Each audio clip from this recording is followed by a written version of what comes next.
What is up, Flesh and Blood family? This is Prism at the King's Table. Wanted to do something fun in a new video today, and with the Skirmish Season 7 coming up around the corner, I think this is something that I'll want to do going forward for these sorts of competitive seasons, especially when it's coming so soon after a new set, right after Dusk Till Dawn is coming out. I thought it'd be fun to take a look at one of the new heroes from Dusk Till Dawn and see what sort of a starting point or a launch point for deck building, heading into this skirmish season.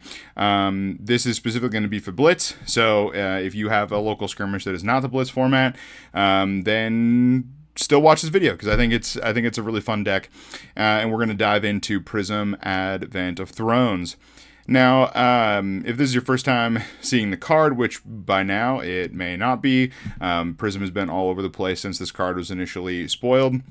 But it does say, whenever a card with Herald in its name is put into Prism's Soul during an action phase, you may search your deck for a figment, put it into the arena, then shuffle. And then it has a once per turn instant where you can pay 2 resources, banish a card from Prism's Soul, and awaken target figment you control. Now, this Prism does have 16 life, and so I've seen so far, with this only being out for a really short period of time, I've seen a couple different ways people are approaching this Prism, and I generally like to play, at least with Flesh and Blood. There has been yet a hero to sort of persuade me to play otherwise, that I've enjoyed, personally when I go to, tournaments and stuff. But I wanted to build a Prism that was super aggressive and just threw Heralds at your opponent relentlessly. Now, with 16 life, that does mean that it is really easy to die and it's really easy to lose. But again, this is sort of an opportunity to talk about a deck that is fun to play. Even losing, I've still had a blast playing it. And then, hopefully it might be something where you can sort of build off of it and find something that works well for you. So let's go ahead and let's take a look. And again, the whole point of this deck is going to be go as wide as possible with the Heralds and using the Figments and the Angels really to just keep yourself alive long enough to keep hitting your opponent in the face with Angels as much as can, or with Heralds rather. So as far as equipment, I'm experimenting with a lot of different things, as you can see. One of the key pieces of equipment that you definitely should not change in this Blitz deck are going to be the Empyrean Rapture and Luminaris. Old Luminaris is sort of what gives us the ability to sort of go crazy and go super aggressive. And then Empyrean Rapture is it's just a really efficient piece to be able to, awaken or transform the figment when you want an angel without spending additional resources. So our resources that we do spend can be used to continually throw Heralds. So as far as the equipment that's in here, definitely sort of experiment with, what you enjoy. As you can see, there's no Phantasmal Footsteps here. That's just because I don't currently own one, but also it is a pretty expensive piece of equipment. If this is maybe the first time you're building a Prism deck, I've seen the Empyrean Raptures, even just a few days after release, the regular Rainbow Foil ones are down to a pretty affordable price. So if you want to, or if you already have the Phantasmal Footsteps, then 100% that should be the foot piece that you're running, or the leg piece. But other than that, everything else is sort of towards the more affordable end of the spectrum. So there are cards in here like Dreamweavers and Wave of Reality. If you're going to be going against a hero that is going to have a lot of poppers, or you're worried about the phantasm keyword of some of your cards, then probably running Dreamweavers is a safer bet. But otherwise, Wave of Reality and being able to get the Spectral Shield token, especially since we're running Old Luminaris, that Spectral Shield is going to just be another offensive piece if it can, or it's just, one more point of life you're saving. Because when you start with 16, every single point of life, matters. For headpieces, Halo of Illumination, pretty classic headpiece in a light hero. I've sort of been messing around with the Radiance and the front lines from Dusk Till Dawn. I don't know, haven't quite cracked the code on them yet, as far as when they should be used, or how good they actually are. I just know that the cold foils are a couple bucks and they look super good, and I think that I want to experiment with them more, especially I know that our local armory scene is gonna try and work on playing some commoner more frequently, and so these could be really solid options. And this is the same for any of the radiants, any the headpiece, the arm piece, or the leg piece. Obviously, Empyrean Rapture is kind of the non-substitute for the equipment.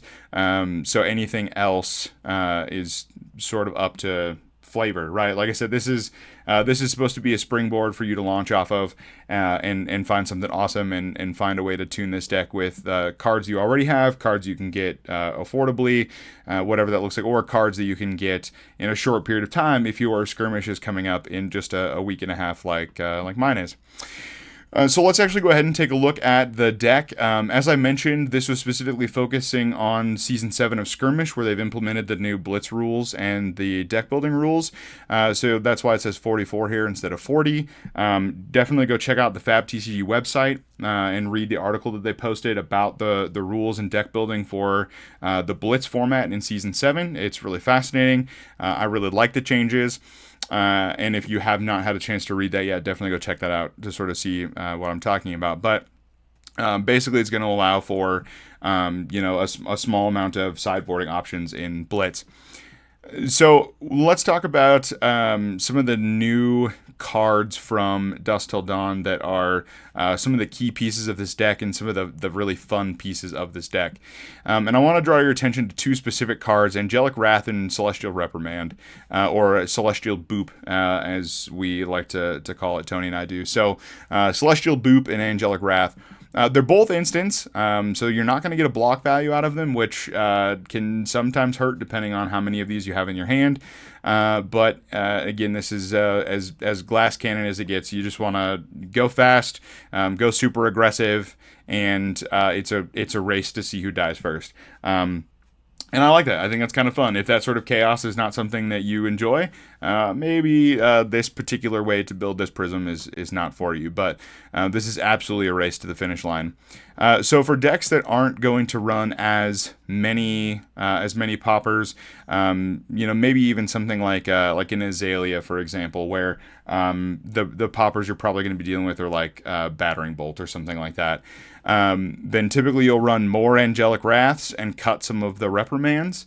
But if you're dealing with a deck that is loaded with poppers, then you'll want to consider cutting some of the Wraths and leaving the Reprimands. Usually what that means is that I'll consider cutting the reds and the blues first and leaving the yellows, because again, maybe you're not familiar with Old Luminaris. The key thing here with Luminaris is that, yes, we get our auras, they become weapons, but the primary thing that enables a lot of some of the, go wide strategy with this, or being able to hammer your opponent with Heralds constantly, is this bottom portion, while there's a card of the yellow strip in the pitch zone, illusionist attacks you have control, or illusionist attacks you control of go again. So it's important to note that we need those yellow strips in the pitch zone. So that would be just something to keep in mind, that you want to hang on to the yellows to make sure that your count of yellows is where it needs to be. But Angelic Wrath is going to be an instant that's going to give a target card with Herald in its name +4, and then the yellow is +3 and the blue is +2. And then Reprimand is super interesting. Starting with the red, it's going to give a target defending card, or a target card defending an attack with Herald in its name -3 for the combat chain. So if someone does come in with a popper and try and destroy your Herald, then you actually have some agency, some way to say, well, no, not this time. And I think Celestial Reprimand is a super interesting card. It's very much what you typically tend to look with, or tend to utilize by playing Herald of Triumph, getting that -1, and we'll cover the Heralds here in a second. But this is an instant. It allows you to sort of have that surprise factor with your opponent. So I really like Celestial Reprimand. Like I said, still trying to find. I've definitely put some time and some reps and some games into this deck. But I think sort of fine-tuning the balance between the Wrath and the Reprimand is still something that I'm working on with this deck. And so if you find that you have figured it out, or you have numbers that you prefer, definitely comment on the Twitter post when we share this video, or comment on the YouTube video. We'd love to sort of get your ideas on what you think there. But I think there's super interesting cards from Dusk Till Dawn. And then taking a look at the Heralds that we're running in this deck. This is, some pretty standard stuff. There's nothing crazy here if you've looked at Prism much or played Prism in the past. We are running 4 copies, the red and yellow, of the Protection, the Ravages, the Triumph, and the Wartune Herald. Herald of Protection, we're running to get the Spectral Shield. Again, because we're running Old Luminaris, having those Spectral Shields out there, just more offensive ability if we're able to create them on our turn and make some use out of them.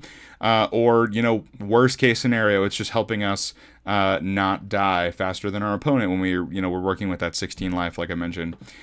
Herald of Ravages, just dealing the arcane damage. We're playing the blitz format. Every point of damage matters, and again, I said it earlier and I'll say it again. It's a race to the death with this deck. So every additional little point of damage we can do definitely helps us win that race. And then Herald of Triumph, very much like Celestial Reprimand, we are trying to avoid having our Heralds popped. We want to make sure that we can constantly hit our opponent with Herald after Herald. And so this is just going to help us do that and help us avoid those decks running those larger attacks. And then the Wartune Herald, just a solid. It's it only costs 1. It's going to come in for 7 on the red, 6 on the yellow, and no crazy effects or anything like that like some of the other ones, but just a really, really solid attack action. And then as far as the figments that we're running in this deck, currently we're running 4. There's 8 total that were in Dusk Till Dawn, and so again, experiment, play around with them. If you have one that's a huge favorite of yours, run that one instead. This is again, these are just building blocks. Just want to provide you with something fun to consider. Throw up on Talishar if you've got these cards. Toss them together for this weekend before the Skirmish season starts. This is just an opportunity to have fun and play a deck that is a blast to play. So we're running Figment of Erudition, Protection, Ravages, and Triumph. Now, each of the Figments, again, if you have not seen these before, the Figment side of them, they are instants, they're legendary, you can only have 1 of each, and then normally they cost 4, but again, we're trying to utilize Prism's ability to actually go ahead and tutor them when a Herald's put into our soul, and then using Empyrean Rapture to awaken them, or at least awaken the first one for free. So when the Figment of Erudition enters the arena, we create a Ponder token. Protection, we create a Spectral Shield. Ravages, we deal an arcane damage. And Triumph, this is going to give opponents attack actions -1. So again, you're starting to see a pattern here of why I've chosen some of these. The Ponder token is just going to allow us to have larger hands, allow us to, go wide, allow us to swing more. Pretty, straightforward there. Ponder token is always of benefit. The Spectral Shield, and again, offensive purposes with Luminaris, or just helping us stay alive and helping us, not die. 16 health. And then Triumph, again, trying to avoid any of our attacks with Phantasm from being popped. And then a couple other important yellows. I guess I should say that, sorry, there's actually 2 more Heralds. They just, because they only come in yellow, they always get tucked down here and I forget about them until later. We're also running the Herald of Erudition. These ones are only coming in for 5, but they also have Dominate, and if they hit, they go into the soul and you draw 2 cards. And so ideally, if you had, a 4-card hand, a Herald of Erudition, one of the other Heralds, and then, just 2 other yellows you could pitch, you could play one of the Heralds and then the Herald of Erudition. Let's say you're able to get that to hit, and you draw 2 more cards. Let's say it's another yellow pitch and another Herald, or something like that, right? Just being able to draw those 2 additional cards in something in a deck like this that is, so efficient and so streamlined with, how much everything costs and sort of the balance of yellows in this deck. Drawing those 2 extra cards is huge. And then we are running 2 copies of the yellow Phandel's Fighting Spirit. This is going to be, obviously, if you find yourself in a Prism Mirror match, or you're going against like Dromai or something like that, because this is non-illusionist, then you're going to have that 6 attack for that. But also, this is going to give you the ability to, gain a life and hopefully get above that 16 number and survive a little bit longer. And then running 2 copies of the yellow Sigil of Solace.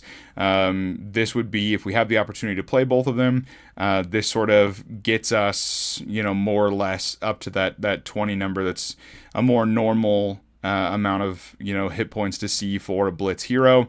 And then just running the yellow one so that they can turn on Luminaris if they're pitched. Running 2 copies of Soul Shield. It's just a solid card, being able to block 6, being able to, again, something that is just a really efficient way to stay alive longer. And a worst case scenario, if it takes a while before you use it, you still have the opportunity to pitch it to turn on Luminaris because it is a yellow pitch. And then running some auras in this deck. Obviously, if you have the opportunity to use them in the offensive with Luminaris, then great. But worst case scenario, they're still super helpful in just the abilities they possess. So we have 2 Passing Mirage to be able to lose that Phantasm for the first Illusionist attack, and then Pierce Reality to give the first Illusionist +2. So. All in all, like I said, this is a deck that I'm still trying to fine tune a couple of things. Like I said, like the Reprimands and the Wraths, but ultimately this deck is just designed to Herald after Herald after Herald. You get the Figments out if you have, if you do it right, especially with the Empyrean Rapture. The Herald goes to the soul. You can tutor for the Figment, and then Empyrean allows you to activate Prism's second ability and awaken a Figment for free. And it costs 2 less, so for free. In this deck with, again, having the 16 life, most of the time you'll probably find yourself with the Angels, just using them for their Ward 4. And I'll show you the other side of each of them too. I realized I didn't do that because they do have the ability to an attack. Now notice they are not Illusionist, so they will not have go again with Luminaris. If you have a turn where you can attack with an Angel, then just make sure that you are doing that after any Heralds or any Auras or anything you want to attack with first, since these are not going to have go again. But mostly with the Angels, it's that Ward 4 being able to prevent damage. It's going to be huge in, again, the goal of keeping you alive. So with all that said, I hope that this was a fun deck tech. I hope that this was something to consider. I've seen lots of different builds for Prism so far since Dusk Till Dawn released. Some control variants, some Iris of Reality variants. There's a lot of cool stuff being brewed out there.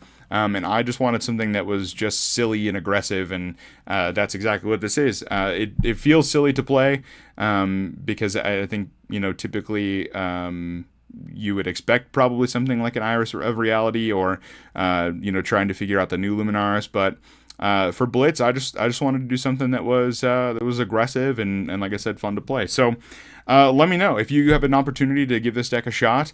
If you've got some input on what you think about the Angelic Wrath and Celestial Reprimand, I'd love to hear your thoughts. I'm super curious to see how these cards shake out as time goes on, as more sets release, as people try and figure out new things with Prism. So yeah, I've had a lot of fun with it. I hope you guys too do too. And like I said, this is sort of a building block opportunity, just a way to say, hey, here's something to consider for the upcoming skirmish season.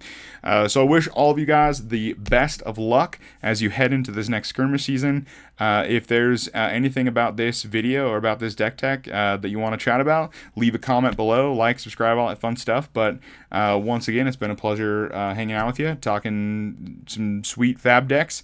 And yeah, I hope you have a wonderful day, evening, night, morning, whenever you're watching this. And we'll see you in the next video.